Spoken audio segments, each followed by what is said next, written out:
Welcome to the Week 10 wrap-up here at the 17th season of Blood, Sweat, and Beers.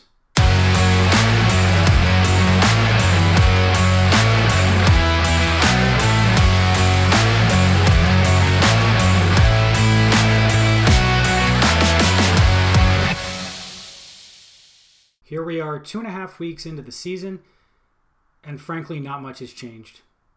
Let's look at the scores from this past week. We start off with read option in your commish.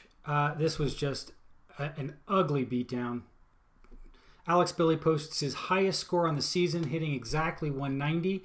This marks the second time in as many weeks that your commish has had to deal with 180 plus points, almost 185 last week, 190 this week. There is nothing on his roster. Combined, the starting roster on the bench, they can compete with that, unfortunately.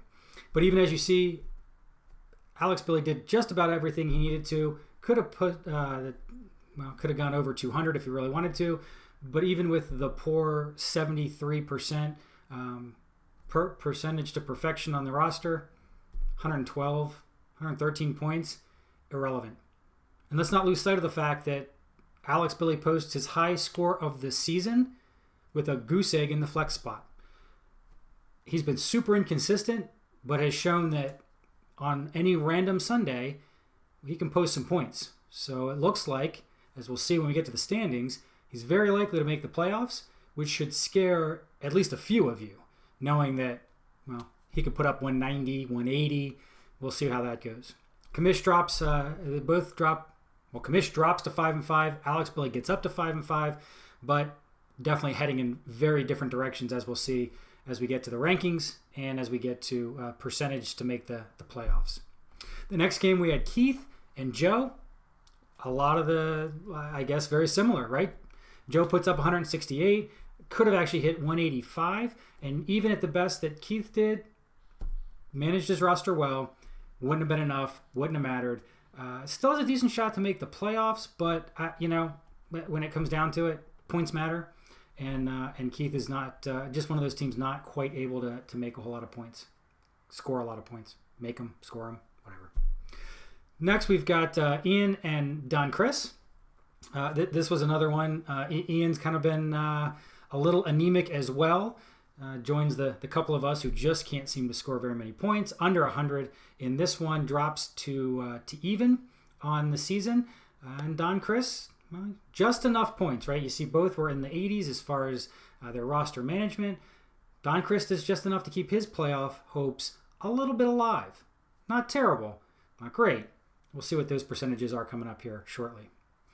And we have our first and last from last year. Champ against our last place team, and that's exactly what it looked like. Not the worst loss of the week, but we see your champ, well, he posts high score on the season, his high score of all time.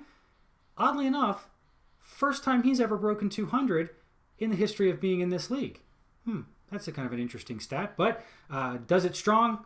And if you look, nearly a perfect roster. Did a really nice job. Could have bumped a few more points out of that, but when you're over 200, Hoffman had just not enough points going on. Again, another one of those. Could have started the whole bench too. Wouldn't have mattered. Not a great roster management week, but it would have been a loss either way. And so that 196 that Hoffman posted seems to be very much an outlier, unfortunately.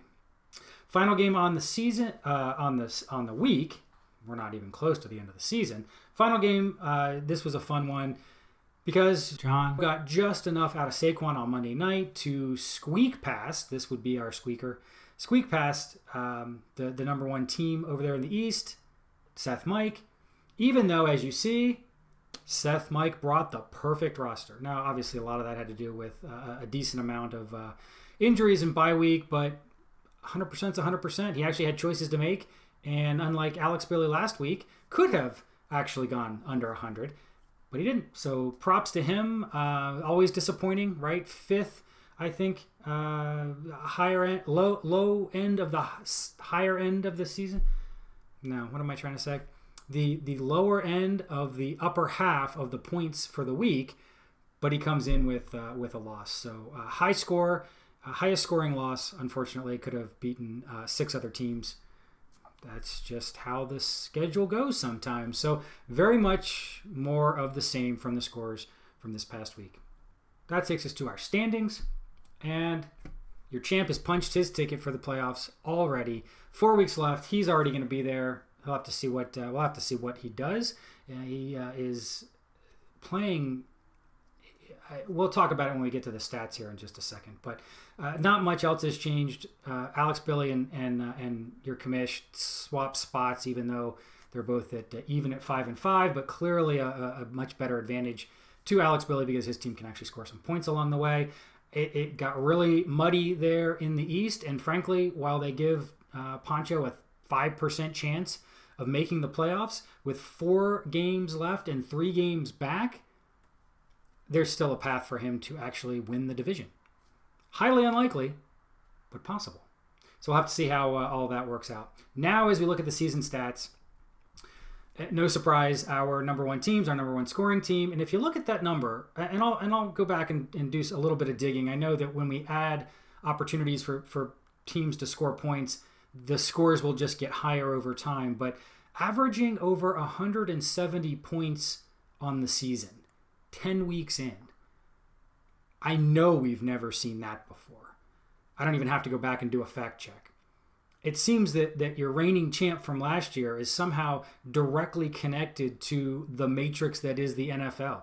Or somehow he has a direct line to all of the team owners, the coaches. I don't know. I'm not calling collusion, but I'm not saying there isn't any. It's just amazing the season that he's put together so far.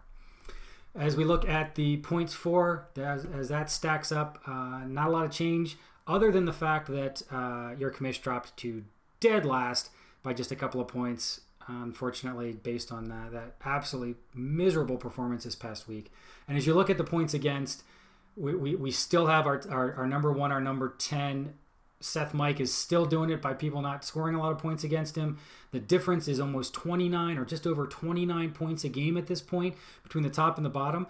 Even going 375 points against for Commish over the past 2 weeks, still only in 8th place in points against. So that just tells you how much, what a deficient or lopsided season that poor Hoffman has had. Everybody scores on Hoffman. Don't read into that. Okay, let's now take a look at our power rankings. Your commish and Keith drop spots, both each drop an additional spot. Joe gets the bump back up to number 2, with Jersey Birds dropping another spot. The 1 stays the same. Probably the biggest movement that we've got for this week is Alex Billy going from 7 at the end of last week, jumping himself all the way up to a projected number 4 at the end of the season this week. So big jump for him. We'll see if he can continue that run, see if he can put up points consistently and how that works out for him.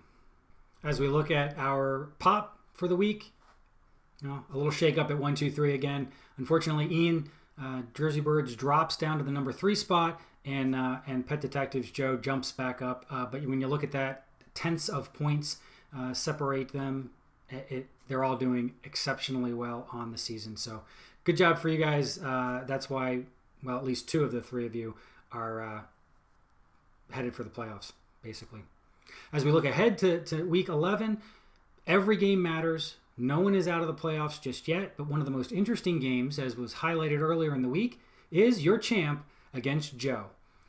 Lots at stake here. Not only are they working to try to manage that division, there are only 2 games separate the 2 of them, so Joe still has a shot to actually win the division and get the number 1 seed, but your champ is also gunning for a league-tying 10 straight wins previously set by Joe. These are our number 1 and number 2 scoring teams on the year. The last time that happened, Champ did what he was supposed to do. Joe did not. So let's see if we can do this one a little differently, Joe. Let's bring some firepower. Let's see if you have what it takes to roll with the champ.